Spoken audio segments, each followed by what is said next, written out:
সকলোকে কি খবৰ? সকলো নিশ্চয় ভালে আছে।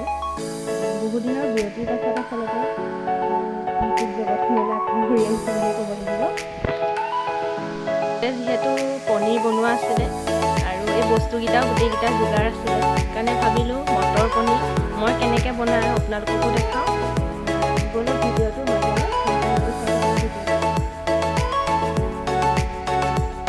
আৰু এয়া মাছ আৰু পালেং শাক বনিব। ঘৰতে বনোৱা পনীৰ লৈছোঁ আৰু এয়া মটৰখিনি মই বইল কৰি লওঁ। পিঁয়াজ এটা, বিলাহী দুটা, নহৰু কেইটামান, আদা, জলকীয়া, লং, ইলাচি, দালচেনি। প্ৰথমতে পানী অলপ দি মটৰখিনি বইল কৰি লওঁ।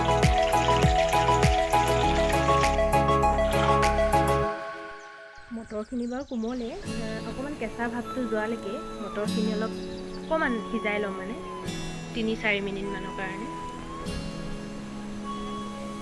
হৈ আছে মটৰ বইল, আচলতে কৰিব লাগিছিলে, নমাই লওঁ যে।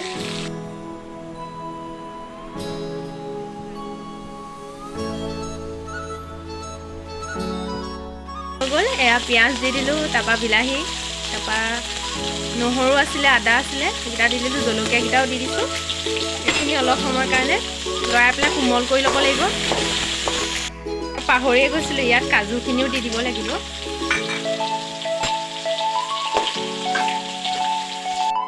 মোৰ ইয়াতে মই এতিয়া নিমখ অকণমান দি দিম, যাতে সোনকালে বস্তুখিনি কোমল হৈ যায়।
লাগি থকাখিনি মই পানী অকণ দি এনেকৈ খুলি এনেকৈ পনীয়া কৰি ল'লোঁ। আপোনালোকে গ্ৰেভিটো যিমান বিচাৰে সিমান দিব পাৰে পানী।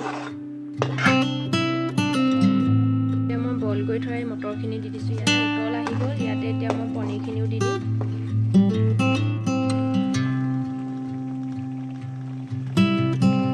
পনীৰখিনি দি পেলাই ভালদৰে লৰাই লওঁ এইখিনি।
পালেং শাক দি বনোৱা মাছৰ জোলো ৰেডি হৈ গ'ল।